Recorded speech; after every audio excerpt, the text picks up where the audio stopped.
T വിയുടെ എല്ലാ മാന്യ ശ്രോതാക്കൾക്കും വേഗം വരുന്ന കർത്താവായ യേശു ക്രിസ്തുവിന്റെ തിരുനാമത്തിൽ വന്ദനത്തെയും സ്വാഗതത്തെയും അറിയിക്കുന്നു.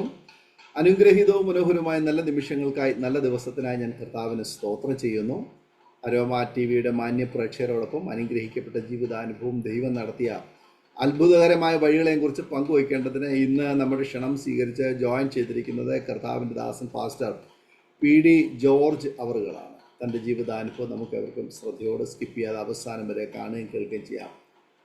ഗുജറാത്തിൻ്റെ വിവിധ മേഖലകളിൽ, വടക്കേന്ത്യയുടെ വിവിധ ഗ്രാമങ്ങളിൽ സുവിശേഷ വേലയുടെ ദൗത്യവുമായി കുടുംബമായി കർത്താവിന് വേണ്ടി പ്രയോജനപ്പെട്ടുകൊണ്ടിരിക്കുന്ന ഈ ദൈവഭൃത്യൻ്റെ ജീവിതാനുഭവങ്ങൾ നമുക്ക് സശ്രദ്ധം അവസാനം വരെ കാണുകയും കേൾക്കുകയും ചെയ്യാം. തീർച്ചയായിട്ടും അത് അനേക പ്രിയപ്പെട്ടവർക്ക് ദൈവകൃപയിൽ ഒന്നുകൂടി ആശ്രയിച്ച് അടുത്തു വരുവാൻ അത് സഹായകരമായിരിക്കുമെന്ന് ഞാൻ പൂർണ്ണമായി വിശ്വസിക്കുന്നു.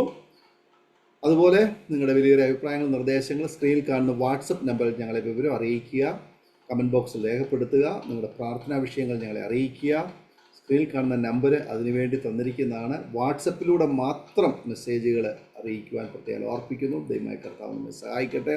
എല്ലാ തിങ്കളാഴ്ചയും രാത്രി 9 മണിക്ക് അരോമാറ്റിയുടെ ശ്രോതാക്കൾക്കും വിശേഷ പ്രാർത്ഥന നടന്നു വരുന്നു. നിങ്ങൾക്കും അതിൽ സംബന്ധിക്കാവുന്നതാണ്. തുടർന്ന് നമ്മോട് സംസാരിക്കുന്നതിന് കർത്താവിൻ്റെ ദാസൻ പാസ്റ്റർ PD ജോർജിനെ തികഞ്ഞ സ്നേഹത്തോടും ആദരവോടും കൂടി അരോമാറ്റിയുടെ ശ്രോതാക്കളോടൊപ്പം സമയം ചെലവഴിക്കുന്നതിനായിട്ട് ഞങ്ങൾ സ്വാഗതം ചെയ്തു. കർത്താവിന്റെ അതിശ്രേഷ്ഠമായ നാമത്തിന് ഈ പകൽക്കാലം മഹത്വം ഉണ്ടാകട്ടെ. അനുഗ്രഹീതമായ ഈ സമയം ദൈവം നടത്തിയ വിധങ്ങളെ ഓർത്ത് കർത്താവിനെ മഹത്വപ്പെടുത്തുവാനും അത് മറ്റുള്ളവരിലേക്ക് എത്തിക്കുവാൻ ഇപ്രകാരം ഒരു സാവകാശം ദൈവം ഒരുക്കി തന്നതോർത്ത് ഞാൻ എൻ്റെ ദൈവത്തിന് സകല മഹത്വം അർപ്പിക്കുന്നു. ഈ അവസരത്തിലേക്ക് എന്നെ ക്ഷണിച്ച കർത്താവിന്റെ ദാസൻ പാസ്റ്റർ ഡാനിയൽ പാസ്റ്റർ, ഈ അരോമ TV, അതിനെല്ലാ കാര്യങ്ങളെയും ഓർത്ത് ദൈവത്തിന് മഹത്വം കരയേറ്റുന്നു. ശുശ്രൂഷ ഏറ്റവും അനുഗ്രഹമായി മാറട്ടെ എന്ന് ആത്മാർത്ഥമായി പ്രാർത്ഥിക്കുന്നു. എൻ്റെ പേര് പാസ്റ്റർ PD ജോർജ്. ഞാൻ ഗുജറാത്തിൽ അഹമ്മദാബാദിൽ വാർത്തുകൊണ്ട് ഗ്രാമങ്ങളിലെ മിനിസ്ട്രി ചെയ്തു വരുന്നു. ഏകദേശം 53 വയസ്സ് പ്രായം എനിക്കുണ്ട്. 1971 ഞാൻ ജനിച്ചത്. കേരളത്തിൽ ആലുവയ്ക്കടുത്ത് നോർത്ത് പറവൂർ താലൂക്കിൽ പുത്തൻവേലിക്കര പഞ്ചായത്തിൽ ആണ് എൻ്റെ ജനനം. ഒരു സാധാരണ ഒരു കത്തോലിക്ക കുടുംബത്തിൽ, പാരമ്പര്യ ക്രിസ്തീയ കുടുംബത്തിൽ ജനിച്ച് വളർത്തപ്പെടുവാൻ കർത്താവ് എനിക്ക് സാവകാശം ഒരുക്കി തന്നു. എൻ്റെ അപ്പൻ, അമ്മ, ഞങ്ങൾ 3 സഹോദരങ്ങൾ, 2 സഹോദരനും 1 സഹോദരിയും. എൻ്റെ പിതാവ് കഴിഞ്ഞ 35 വർഷം മുമ്പ് ലോകത്തിൽ നിന്ന് മാറ്റപ്പെട്ടു. മാതാവ് ഇപ്പോഴും ഉണ്ട്, പ്രായാധിക്യത്താൽ കിടപ്പിലായിരിക്കുന്നു. സഹോദരൻ എന്നേക്കാൾ താഴെ സഹോദരൻ, അദ്ദേഹം വക്കീലായി ജോലി ചെയ്യുന്ന കുടുംബസ്ഥനാണ്. എനിക്കൊരു മകളുണ്ട്.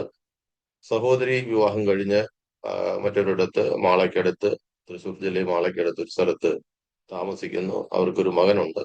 അവരെല്ലാം പാരമ്പര്യ ക്രിസ്തീയ വിശ്വാസത്തിൽ തന്നെ നിൽക്കുന്നു. ഞാൻ മാത്രമാണ് ഇപ്പോൾ വിശ്വാസത്തിൽ ഉള്ളത്.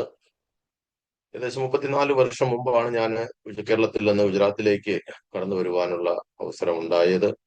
ബാല്യകാലത്തിൽ ഒത്തിരി സംഭവങ്ങളൊക്കെ ജീവിതത്തിൽ നേരിടേണ്ടതായിട്ട് വന്നു. 10ാം ക്ലാസ് വരെയുള്ള വിദ്യാഭ്യാസമേ എനിക്കുള്ളൂ. ആ വിദ്യാഭ്യാസ കാലഘട്ടത്തിലൊക്കെ പലവിധമായിരിക്കുന്ന പ്രയാസങ്ങളിലൂടെയൊക്കെ കടന്നു പോകേണ്ടതായിട്ട് വന്നു. ഞങ്ങളുടെ സാമ്പത്തികമായിട്ടുള്ള ഒത്തിരി പരാധീനതപ്പെട്ട ഒരു കുടുംബമായിരുന്നു ഞങ്ങളുടേത്. അപ്പൻ കൃഷിക്കാരനായിരുന്നു. കൃഷി ചെയ്ത്, നെൽകൃഷിയൊക്കെ ചെയ്ത് കിട്ടുന്ന വളരെ തുച്ഛമായ അനുഭവത്തിലൂടെ അതിൽ നിന്ന് കിട്ടുന്ന വരുമാനം അതുകൊണ്ടൊക്കെ നിർത്തിവൃത്തി ചെയ്താണ് ഞങ്ങൾ പഠിച്ച് മുന്നോട്ട് പോന്നത്. പിന്നീട് പിതാവിന് TB എന്ന അസുഖം പിടിപെട്ടു. താൻ അല്പം മദ്യപിക്കും, അല്പം ബീഡി സിഗരറ്റ്, ബീഡിയൊക്കെ വലിക്കുന്ന കൂട്ടത്തിലായിരുന്നു. അങ്ങനെ TB വന്നു. ഒരു വശം തളർന്നു പോയി. ദീർഘനാള് താൻ കിടപ്പിലായിരുന്നു. എൻ്റെ അമ്മയ്ക്ക് ആസ്മയുടെ അസുഖമുണ്ട്. അത് ഭയങ്കരമായ ചില സന്ദർഭങ്ങളിലൊക്കെ ഭയാനകമായ നിലയിൽ ആസ്മയുടെ അസുഖം പിടിപെടുമായിരുന്നു. രാത്രിയിലൊക്കെ ആ കാലങ്ങളിൽ ഞങ്ങളുടെ ചുറ്റുപാടുകളൊന്നും വാഹന സൗകര്യങ്ങളൊന്നുമില്ല. അങ്ങനെ വലിയ പ്രയാസത്തിലൂടെയൊക്കെ കടന്നുപോയി രാത്രിയൊക്കെ എങ്ങനെയെങ്കിലുമൊക്കെ എടുത്തുകൊണ്ട് 4-5 കിലോമീറ്റർ ദൂരെയുള്ള ഗവൺമെന്റ് ഹോസ്പിറ്റലിൽ കൊണ്ടുപോയി അഡ്മിറ്റ് ചെയ്ത് ഒക്കെയാണ് ചികിത്സ ചെയ്തുകൊണ്ടിരുന്നത്. അങ്ങനെ കിടപ്പിലായ പിതാവ് ഏകദേശം 1 വർഷത്തോളം കിടപ്പിലായി, ഒരു വശം തളർന്ന് കിടപ്പിലായി. ആ സമയത്ത് ഞാനും എൻ്റെ സഹോദരനും തമ്മിൽ സംസാരത്തിൽ അല്പം പ്രയാസമുണ്ടായി. ഞാൻ വീട് വിട്ട് ഇറങ്ങി പോകേണ്ടതായി വന്നു. വീട് വിട്ടിറങ്ങി സ്വന്തക്കാരുടെ വീടുകളിലൊക്കെ പോയി. അതിനുശേഷം എന്തെങ്കിലും ഒരു ജോലി തരപ്പെടണം എന്നുള്ള നിലയിൽ ഞാൻ അതിനു വേണ്ടി ബന്ധപ്പെട്ട് ഓടി. എറണാകുളം പട്ടണത്തിൽ വന്നു. ചില ദിവസങ്ങൾ അല്പം പൈസ കയ്യിലുണ്ടായിരുന്നു. അന്നത്തെ ഒരു 300 രൂപയോളം കയ്യിലുണ്ടായിരുന്നു. അതുകൊണ്ട് റൂമൊക്കെ വാടകയ്ക്ക് എടുത്ത് താമസിച്ച് ജോലിക്ക് വേണ്ടി രാവിലെ ജോലിക്ക് വേണ്ടി എല്ലാ ഹോട്ടലുകളിലൊക്കെ പോയി അന്വേഷിക്കുക, എവിടെയെങ്കിലും ഒരു ജോലി കിട്ടിയാൽ ചെയ്യാമെന്ന് കരുതി പോകും. പക്ഷെ ആ സമയത്തൊന്നും ജോലി കിട്ടത്തില്ല. അങ്ങനെ ദിവസങ്ങൾ മുന്നോട്ട് പോയി. കയ്യിലിരുന്ന പൈസയെല്ലാം തീർന്നു. അവസാനം റൂം കാലിയാക്കി ഞാൻ അവിടെ നിന്ന് ഇറങ്ങി. മഹാരാജാസ് കോളേജിന്റെ ഗ്രൗണ്ടില്, അതുപോലെ ഫുട്പാത്തില്, അങ്ങനെയുള്ള സ്ഥലങ്ങളിലൊക്കെ കിടന്നുറങ്ങേണ്ടതായി വന്നു. ഒരു ദിവസം ഒരു സഹോദരൻ രാത്രി അവിചാരിതമായിട്ട് എന്നെ കണ്ടുമുട്ടാനിടയായി. മഹാരാജാസ് കോളേജിന്റെ ഫുട്ബോൾ ഗ്രൗണ്ടിൽ ഞാൻ ഇങ്ങനെ കിടന്നുറങ്ങുമ്പോൾ ആ സഹോദരൻ വന്ന് എന്നെ വിളിച്ചു. എന്താ ഇവിടെ കിടക്കുന്നത് എന്ന് പറഞ്ഞ്, പോലീസ് കണ്ടാൽ പിടിക്കും, വലിയ പ്രശ്നം ഉണ്ടാകും. ഞാൻ എന്റെ സാഹചര്യങ്ങൾ, എന്റെ അവസ്ഥകളൊക്കെ ഞാൻ ആ സഹോദരനോട് പറയാനിടയായി. അദ്ദേഹം പറഞ്ഞു, ഭാരപ്പെടേണ്ട, നമുക്ക് ഇവിടെ അടുത്തൊരു ഹോട്ടലിൽ ജോലി ഞാൻ സ്ഥിരപ്പെടുത്തി തരാം. നേരം വെളുക്കുമ്പോൾ രാവിലെ 8 മണിയാകുമ്പോൾ ഹോട്ടലിൽ വരാൻ പറഞ്ഞു. അങ്ങനെ ഞാൻ ആ ഹോട്ടലിൽ പോയി. അവിടെ ചെന്ന് ഫ്രഷായി. ടേബിള് തുടയ്ക്കുന്ന പണിയായിരുന്നു കിട്ടിയത്. 5 രൂപയാണ് അന്നത്തെ ശമ്പളം. 5 രൂപ കൊണ്ട് ജോലി ചെയ്തു. വളരെ സന്തോഷകരമായി മുന്നോട്ട് പോയി. ചില ദിവസങ്ങൾ കഴിഞ്ഞപ്പോൾ ഞാൻ വീട്ടിൽ നിന്ന് ഇറങ്ങിയ വിവരം ആർക്കും അറിയില്ല. എവിടെ പോയി എന്നെ കുറിച്ചുള്ള അന്വേഷണം നടക്കുന്നുണ്ട്. പല സഹോദരങ്ങളും പല സ്ഥലത്തും അന്വേഷിക്കുന്നുണ്ട്. സ്വന്തക്കാരുടെ ഇടയിലൊക്കെ, അമ്മ വീട്ടിൽ, അതുപോലെ എന്റെ സ്വന്തക്കാരുടെ വീടുകളിലൊക്കെ പോയി ചില ദിവസങ്ങൾ നിന്നതിന് ശേഷം അവിടെ നിന്നാണ് ഞാൻ അവിടെ നിന്ന് മാറിയത്. അപ്പോ അവരെല്ലാം എന്നെ കുറിച്ച് അന്വേഷിക്കുന്നുണ്ട്. അങ്ങനെ ഇരുന്നപ്പോൾ ഞാൻ ഈ ഹോട്ടലിൽ ജോലി ചെയ്തുകൊണ്ടിരുന്ന സമയത്ത് ഒരു ദിവസം ഉച്ചയ്ക്ക് ഞാൻ ഇതിന്റെ കിച്ചൺ റൂമിൽ നിൽക്കുമ്പോൾ എനിക്ക് പരിചയമുള്ള ഞങ്ങളുടെ സ്വന്തം നാട്ടുകാരനായിരിക്കുന്ന, ഞങ്ങളുടെ അടുത്ത ജംഗ്ഷനിൽ ഒരു പാത്രക്കട നടത്തുന്ന ഒരു സഹോദരൻ ഇവിടെ ഊണ് കഴിക്കാൻ വന്നിരിക്കുന്നതാണ്. ആദ്യം എനിക്ക് ഒരല്പം പ്രയാസം തോന്നി. ഇദ്ദേഹത്തെ എങ്ങനെ ഫേസ് ചെയ്യും? ഇവർക്കെല്ലാം അറിയാം ഞാൻ വീട് വിട്ടു പോയിരിക്കുന്നെന്ന്. എന്തായാലും വരുന്നിടത്ത് വെച്ച് കാണട്ടെ എന്ന് പറഞ്ഞുകൊണ്ട് ഞാൻ നേരെ അദ്ദേഹത്തിന്റെ മുമ്പിലോട്ട് ഓടിച്ചെന്ന് എന്ത് വേണമെന്ന് ചോദിച്ചു. അദ്ദേഹത്തിന് ബിരിയാണി വേണമെന്ന് പറഞ്ഞു. ഞാൻ അത് എടുത്തുകൊണ്ട് കൊടുത്തു. പറഞ്ഞു, എന്നെ കുറിച്ച് വീട്ടിലൊക്കെ അന്വേഷിക്കുന്നു. ഞാൻ പറഞ്ഞൊരു കാര്യം ചെയ്യും, ഭാരപ്പെടണ്ട, പറഞ്ഞേക്ക്, ഞാൻ ഇന്ന സ്ഥലത്തുണ്ട്, ഇന്ന സ്ഥലത്ത് ജോലി ചെയ്യുന്നു എന്ന് പറഞ്ഞേക്കാൻ പറഞ്ഞു. അങ്ങനെ അദ്ദേഹം പോയി. വലിയ പ്രശ്നങ്ങളൊന്നും കൂടാതെ അദ്ദേഹം പോയി. ഞാൻ അന്ന് തന്നെ ആ ഹോട്ടലിന്റെ ഉടമസ്ഥ ഒരു മുസ്ലിം ആയിരുന്നു. അദ്ദേഹത്തോട് 100 രൂപ ഞാൻ വാങ്ങിച്ച് ഞാൻ വീട്ടിലേക്ക് മണി ഓർഡർ ചെയ്തു. അമ്മയുടെ പേരിലേക്ക് മണി ഓർഡർ ചെയ്തു. അവിടെ നിന്ന് ചില ദിവസം കഴിഞ്ഞപ്പോൾ അവിടുന്ന് ആ ഹോട്ടൽ ജോലി ചെയ്ത് വേറൊരു സഹോദരനുമായി പരിചയപ്പെട്ട് അദ്ദേഹം പറഞ്ഞു, നമുക്ക് ഇവിടെ നിന്ന് വേറെ സ്ഥലത്തേക്ക് പോകാം, അവിടെ ഇച്ചിരി കൂടി നല്ലൊരു സൗകര്യമാണ്, ഇത്രയും പണി ചെയ്യണ്ട എന്ന് പറഞ്ഞ് അങ്ങനെ ചേർത്തലയ്ക്ക് അടുത്തുള്ള അർത്തുങ്കൽ പള്ളിക്ക് അടുത്തൊരു ചെറിയൊരു ഹോട്ടലിലേക്ക് ഞങ്ങൾ പോയി. അവിടെ പോയി നല്ല സുഖകരമായ ജോലി എന്ന് പറഞ്ഞാൽ എല്ലാ പണിയും ചെയ്യണം. അങ്ങനെ ഞാൻ ആഹാരം എല്ലാം പാകം ചെയ്യാനായിട്ട് അവിടെ നിന്നാണ് ഞാൻ ഇതെല്ലാം പഠിക്കുന്നത്. അതൊരു അനുഭവമായിരുന്നു. ആ സമയത്താണ് പെട്ടെന്ന് ഞാൻ വീട്ടിലേക്ക്, ആ സമയത്തൊക്കെ എഴുത്തെഴുതും, വിവരങ്ങളൊക്കെ അന്വേഷിച്ച് എഴുത്തെഴുതും. അങ്ങനെ ഒരു എഴുത്ത് വന്നു. പിതാവിന് തീരെ വയ്യ, ഹോസ്പിറ്റലിലാണ്, പെട്ടെന്ന് വരണം എന്ന് പറഞ്ഞുകൊണ്ട് എന്നെ വിളിച്ചു. അന്ന് നോക്കിയപ്പോൾ ശമ്പളം കണക്ക് തീർത്ത് ശമ്പളം കിട്ടി 150 രൂപയാണ്. ആ 150 രൂപയും കൊണ്ട് ഞാൻ ചേർത്തലയിൽ നിന്ന് ഞാൻ എൻ്റെ വീട്ടിലേക്ക് കടന്നു വരികയാണ്. വന്നപ്പോൾ രാത്രിയായി. പറവൂര് വന്നപ്പോൾ ഏകദേശം രാത്രി 10 മണി 11 മണിയോളമായി. വല്ലവിധേനയും അവിടുന്ന് നടന്ന് ഞങ്ങളുടെ അടുത്തുള്ള ഒരു കടത്താണെന്നുള്ളത്. അന്ന് പാലമൊന്നും പണിതിട്ടില്ല. കടത്തിറങ്ങി വരുന്ന ഭയാനകമായ ഡേഞ്ചർ ആയിരിക്കുന്ന ഒരു പുഴ, പെരിയാറിന്റെ കടവാണ്. ആ കടവിൽ വന്ന് ഒരു മുസ്ലിം ആയിരിക്കുന്ന ഒരു മനുഷ്യൻ അവിടെ കപ്പ ചുട്ട് തിന്നുകൊണ്ടിരിക്കുക. പ്രായമുള്ള മനുഷ്യനാണ്. ഞാൻ പറഞ്ഞു, എനിക്ക് അക്കരെ പോകണം. അങ്ങനെ അദ്ദേഹം എന്നെ അക്കരെ കൊണ്ടുവിട്ട് അന്ന് 5 രൂപ കൊടുത്ത് അക്കരെ കടന്ന് ഹോസ്പിറ്റലിൽ ചെന്നപ്പോൾ പിതാവ് വലിയ പ്രയാസത്തിലൂടെ ആയിരിക്കുന്നു. അവിടെ ചെന്ന് കണ്ടു. അദ്ദേഹം ഈ ലോകത്തിൽ നിന്ന് മാറ്റപ്പെടുവാനിടയായി. അങ്ങനെ ആ സംഭവത്തിന് ശേഷം പിന്നീട് എനിക്ക് വല്ല വിധേനയും വീട്ടിൽ നിന്ന് പുറത്തു പോകണം, വീട്ടിൽ നിൽക്കണമെന്ന് താല്പര്യമില്ല. എന്നാൽ ഞാൻ എന്തെങ്കിലും ചെയ്ത് മുന്നോട്ട് വരണമെന്ന് എൻ്റെ വീട്ടുകാർക്ക് ആർക്കും താല്പര്യമില്ല. അങ്ങനെ ഒരു സിറ്റുവേഷനിലൂടെയാണ് ഞാൻ മുന്നോട്ട് പോകുന്നത്. അങ്ങനെ ഇരുന്നപ്പോൾ ഞാൻ എൻ്റെ അമ്മാച്ചന്റെ മരുമോൻ, അദ്ദേഹത്തിന് ഒരു ടയർ കടയും, ആ ടയർ കടയിൽ പോയി പണി പഠിക്കാം എന്ന് പറഞ്ഞ് എന്നെ കൊണ്ടുപോയി. ഞാൻ അവിടെ നിന്ന് തൃശ്ശൂരിനടുത്ത് തലൂർ എന്ന് പറയുന്ന സ്ഥലത്ത് ഒരു ടയർ കടയിൽ നിന്ന് ടയർ പണിയൊക്കെ പഠിച്ച് അങ്ങനെ ചില നാളുകൾ കഴിഞ്ഞപ്പോൾ ഒരവസരമുണ്ട്. എൻ്റെ അമ്മാച്ചന്റെ മറ്റൊരു മകൻ ഇവിടെ ഗുജറാത്തിലുണ്ട്. ഗുജറാത്തിൽ അങ്കലേശ്വറിൽ അദ്ദേഹം ONGCയുടെ ഫീൽഡിൽ കൺസ്ട്രക്ഷൻ വർക്ക് ചെയ്തുകൊണ്ടിരിക്കുന്നു. അദ്ദേഹം പറഞ്ഞു നമുക്ക് ഗുജറാത്തിലേക്ക് പോകാം എന്ന് പറഞ്ഞു. എന്നെ ഗുജറാത്തിലേക്ക് കൊണ്ടുവന്നു. ഗുജറാത്തിൽ ഞാൻ ആദ്യമായി വന്നത് കലോളിലാണ്. കലോളിൽ നിന്ന് കുറെ ദൂരെ കടി എന്ന് പറയുന്ന സ്ഥലത്തിനടുത്ത് ഒരു ഗ്രാമത്തിലാണ് വരുന്നത്. അവിടെ ഒരു കൺസൾട്ടന്റ് ജയ്ഹിന്ദ് എഞ്ചിനീയറിംഗ് വർക്ക്സ് എന്ന് പറയുന്ന കമ്പനി ഉണ്ട്. ആ കമ്പനിയുടെ സബ് കോൺട്രാക്ടർ ആയിരിക്കുന്ന കൊച്ചിക്കാരനായിരിക്കുന്ന ജോൺ ബായ് എന്ന് പറയുന്ന മനുഷ്യന്റെ കമ്പനിയിൽ കൺസ്ട്രക്ഷൻ വർക്കിൽ ഹെൽപ്പറായിട്ട് വന്നു. എനിക്ക് ഭാഷയൊന്നും അറിയത്തില്ല, ആദ്യമായിട്ടാണ് വരുന്നത്. കൂടുതലും 10-400ഓളം ലേബേഴ്സ് ഉണ്ട്. നോർത്ത് ഇന്ത്യക്കാര്, ബംഗാളികള്, UP-ക്കാര്, ബീഹാർ, അങ്ങനെ ഗുജറാത്തികള്, അങ്ങനെ ലോക്കലായിട്ടുള്ള എല്ലാ ആളുകളും ഉണ്ട്. അവരുടെ ഇടയിൽ യാതൊരു ഭാഷയും അറിയാത്ത ഞാൻ, എന്റെ കൂടെ വേറൊരു സഹോദരനുമുണ്ട്. അങ്ങനെ നല്ല കൊടും തണുപ്പ് സമയത്താണ്, ഡിസംബർ 16-ാം തീയതിയാണ് ഞങ്ങള് ഗുജറാത്തിൽ വരുന്നത്. 18-ാം തീയതി ജോലിയിൽ പ്രവേശിക്കുന്നു. ഗ്രാമപ്രദേശമായതുകൊണ്ട് അതിഭയങ്കരമായ തണുപ്പായിരുന്നു. എങ്കിലും ഞാൻ അതിനെല്ലാം ഫേസ് ചെയ്ത് മുന്നോട്ട് പോയി. അങ്ങനെ 20 രൂപയാണ് അന്നത്തെ ശമ്പളം. 8 മണിക്കൂർ ജോലി ചെയ്താൽ 20 രൂപ ശമ്പളം കിട്ടും. ഭക്ഷണത്തിന് പൈസ കൊടുക്കണമെങ്കിൽ പിന്നെ നമ്മൾ ഓവർ ടൈം ഒക്കെ നിന്ന് ചെയ്തെങ്കിൽ മാത്രമേ ഭക്ഷണത്തിനും കൂടി പൈസ കൊടുക്കാൻ സാധിക്കുകയുള്ളൂ. അങ്ങനെ സിറ്റുവേഷനിൽ അവിടെ നിന്ന് പണിയൊക്കെ പഠിച്ച് 2-3 വർഷം കഴിഞ്ഞപ്പോൾ അവിടെ നിന്ന് മാറി. സമയത്തിനൊന്നും അദ്ദേഹം ശമ്പളം കൊടുക്കത്തില്ല. സൂപ്പർവൈസർമാർ വളരെ കളിപ്പീരാണ്. വലിയ പ്രയാസങ്ങളൊക്കെയായി അവിടെ നിന്ന് വേറൊരു കൺസ്ട്രക്ഷൻ കോൺട്രാക്ടറുടെ കൂടെ പോയി. ചെന്നിടത്തെല്ലാം പാവിയിൽ ചെല്ലുന്നിടം പാതാളം എന്ന് പറഞ്ഞതുപോലെ ചെല്ലുന്നിടത്തെല്ലാം നരകയാതന പോലുള്ള അനുഭവങ്ങളായിരുന്നു. എങ്കിലും ചെയ്യുന്ന ജോലി വളരെ ആത്മാർത്ഥതയോടെ, വിശ്വസ്തയോടെ ഞാൻ ചെയ്തു തീർക്കുമായിരുന്നു. ആരെയും ഭയപ്പെടാതെ മുന്നോട്ട് പോകാൻ കർത്താവ് ആ സമയത്തൊക്കെ കൃപ തന്നു എനിക്ക്. പിന്നീട് ഞാൻ അത് കഴിഞ്ഞ് ഇങ്ങനെ കമ്പനികളിൽ ഇങ്ങനെ കൺസ്ട്രക്ഷൻ വർക്ക്, AC-യുടെ അതുപോലുള്ള വർക്കുകളൊക്കെ കിട്ടിയപ്പോൾ അങ്ങനെ അവരുടെ കൂടെ വർക്ക് ചെയ്യാനായിട്ട് വന്നു. അങ്ങനെയാണ് അഹമ്മദാബാദിൽ ഞാൻ അവിടുന്ന് വരുന്നത്.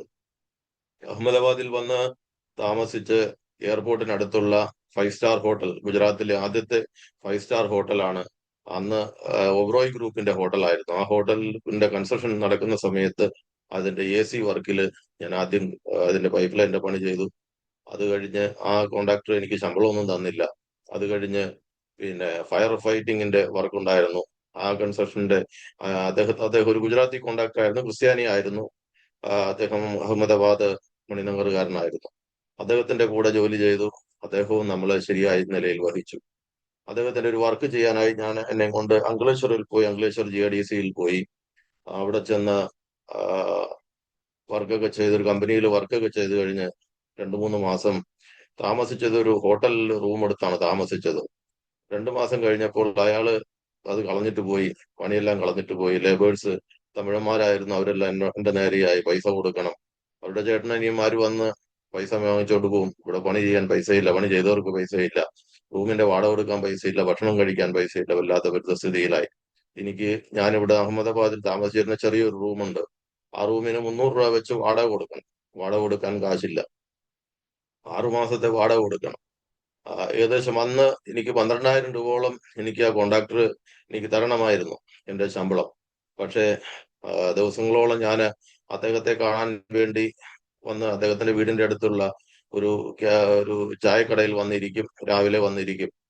പൈസ വാങ്ങിക്കുക. അദ്ദേഹം തരത്തില്ല. അദ്ദേഹം പറയും ഇയാൾക്ക് എന്തൊക്കെ വേണോ അതെല്ലാം കൊടുക്കാൻ പറയും. അങ്ങനെ ചായയും, ഗുജറാത്തികളുടെ ഹോട്ടലിൽ എന്താണ് കഴിക്കാൻ കിട്ടുക, ചവാണയും അതുപോലുള്ള മസാലകളും ഒക്കെ അല്ലാതെ മറ്റൊന്നും കഴിക്കാൻ കിട്ടത്തില്ല. അതെല്ലാം കഴിച്ച് രാവും പകലും അങ്ങനെ റെയിൽവേ സ്റ്റേഷനിലും ബസ് സ്റ്റാൻഡിലും ഒക്കെ കിടന്നുറങ്ങി അങ്ങനെയൊക്കെ മുന്നോട്ട് പോയി. അവസാനം 250 രൂപ തന്നിട്ട് പറഞ്ഞു നിങ്ങളുടെ കണക്കെല്ലാം തീർന്നു എന്ന് പറഞ്ഞു.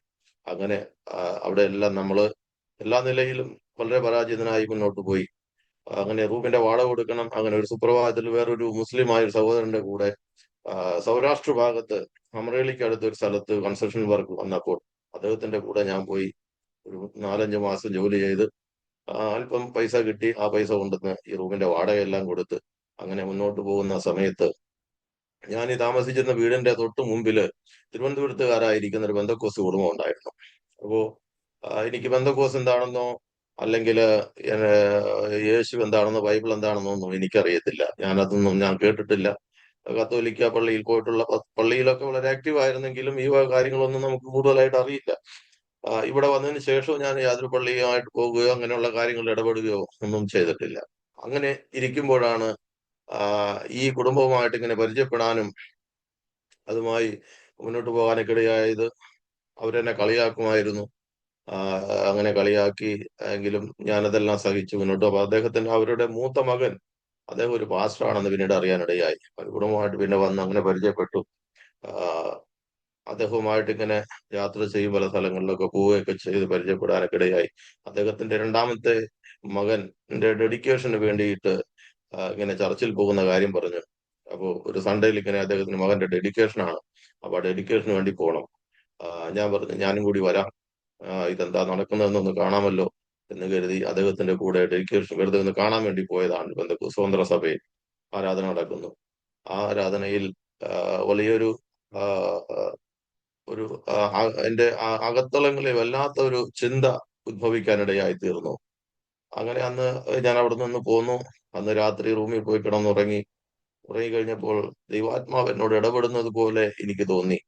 ഇതാണ് സത്യം, നീ ഈ വഴിക്ക് തന്നെ പോകണമെന്ന് എന്നോട് അന്തരൂൺ അകത്തെ ആത്മാവ് എന്നോട് ഇടപെടാൻ സംസാരിക്കുന്നത് പോലെ എനിക്ക് തോന്നി. ഞാൻ പറഞ്ഞു, ഇത് ശരിയാണെങ്കിൽ, ഇത് സത്യമാണെങ്കിൽ ഞാൻ ഈ വഴിക്ക് പോകാൻ ഞാൻ തയ്യാറാണെന്ന് പറഞ്ഞു. അങ്ങനെ മുന്നോട്ട് പോയി. അങ്ങനെ ആരാധനകളിലും കൂട്ടായ്മകളിലും ഒക്കെ മുന്നോട്ട് പോയി. ഒരു ദിവസം പെട്ടെന്ന് എനിക്ക് എന്റെ ഉള്ളിൽ ഒരു ചിന്ത വന്നു, എനിക്ക് സ്നാനപ്പെടണം എന്നുള്ള ചിന്ത എന്റെ ഉള്ളിൽ വന്നു. എന്നോട് ആരും വ്യക്തിപരമായിട്ട് സുവിശേഷം പറയുകയോ ആ, യേശുവാണ് സത്യമെന്ന് എന്നോട് വ്യക്തിപരമായിട്ട് ആരും പറയുകയോ ആരും ചെയ്തിട്ടില്ല. ആരും അങ്ങനെ ചെയ്തില്ല. ഇത് ഇങ്ങനെ ഒരു മുഖാന്തരം വന്നു. ഞാനങ്ങ് പോയി സ്നാനപ്പെടാൻ തീരുമാനമെടുത്തു. അപ്പൊ ഞാൻ ഈ പാതയിലേക്ക് നയിച്ച ഈ ദൈവദാസന്റെ അനിയൻ തന്നെ ഞാൻ സ്നാനപ്പെടാൻ തീരുമാനമെടുത്തെന്ന് പറഞ്ഞപ്പോൾ അദ്ദേഹം തന്നെ എനിക്കെതിരായി നിന്നു.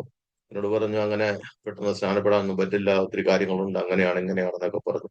ഞാൻ പറഞ്ഞു, ഞാനൊരു തീരുമാനം എടുത്തു, ഞാൻ അതിൽ തന്നെ മുന്നോട്ട് പോകും. അത് ഏതെല്ലാം തടസ്സങ്ങൾ വന്നാലും എനിക്കത് പ്രശ്നമല്ല എന്ന് പറഞ്ഞ് ഞാൻ അങ്ങനെ സ്നാനപ്പെടാൻ തീരുമാനമെടുത്തു. സ്നാനപ്പെട്ടു. അന്നു മുതൽ ഇന്ന് വരെയും ആ, എന്നാൽ കഴിവോളം സകല ആത്മീക കൂട്ടായ്മകളിലും മുന്നോട്ട് പോകാൻ കർത്താവ് എന്നെ സഹായിച്ചു കൊണ്ടിരിക്കുന്നു. അതുമായി കഴിവതും അത് മുടങ്ങാതെ, മാക്സിമം അത് മുടങ്ങാതെ മുന്നോട്ട് പോകാൻ ദൈവം എനിക്ക് കൃപ തന്നുകൊണ്ടിരിക്കുന്നു. അങ്ങനെ ആ, പോയി ഏകദേശം ഒരു വർഷം.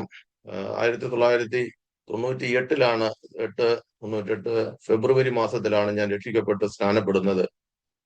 ആ വർഷം തന്നെ എന്റെ വിവാഹവും നടന്നു. ഇവിടെ ഗുജറാത്തിൽ വെച്ച് തന്നെയാണ് എന്റെ വിവാഹം നടക്കുന്നത്. എന്റെ ഭാര്യയുടെ പേര് ജോയ്സി എന്നാണ്. ചെങ്ങന്നൂർ, ചെങ്ങന്നൂർ അടുത്ത് കൊടുവല്ലൂർക്കാരിയാണ്. അവരും മർത്തോമ കുടുംബത്തിൽ ഒറ്റയ്ക്ക് ഇവിടെ വന്ന് വിശ്വാസത്തിൽ നിൽക്കുന്നു. ഇവിടെ നേഴ്സായിട്ട് ജോലി ചെയ്യുകയായിരുന്നു. അങ്ങനെ പരിചയപ്പെടാനും സഭയായി ആലോചിച്ച് വിവാഹം നടക്കാനൊക്കെ കർത്താവ് കൃപ ചെയ്തു. എന്റെ ഭവനത്തിൽ നിന്ന് വിവാഹത്തിൽ ആരും സംബന്ധിച്ചില്ല, ആരും വന്നില്ല, ആർക്കും താല്പര്യമില്ലായിരുന്നു. അങ്ങനെ ഒരു വല്ലാത്തൊരു വസന്തയിലൂടെയൊക്കെ കടന്നുപോയെങ്കിലും ദൈവം നടത്തി. അങ്ങനെ കുടുംബസ്ഥനായി അങ്ങനെ മുന്നോട്ട് പോയി. പിന്നെയും ഞാൻ പല സ്ഥലത്തും ജോലിക്ക് വേണ്ടി കടന്നു പോയിക്കൊണ്ടിരിക്കുകയായിരുന്നു. പൈപ്പ് ലൈനിന്റെ വർക്കാണ് ചെയ്തുകൊണ്ടിരുന്നത്. പല സ്ഥലത്തും പിന്നെയും പോയി. ചെല്ലുന്നിടത്തെല്ലാം നമുക്ക് ശരിയായ ശമ്പളം ലഭിക്കുന്നില്ല. ഇത്ര ആത്മാർത്ഥത കാണിച്ചിട്ടും നമുക്ക് ഒരു പ്രതിഫലം, നമ്മൾ പറയുന്ന ശമ്പളം പോലും നമുക്ക് ആരും തരുന്നില്ല. അങ്ങനെ വലിയ പ്രതിസന്ധികളിലായി. ചില നാളുകൾ കഴിഞ്ഞു. മൂത്ത മകൻ ജനിച്ചു.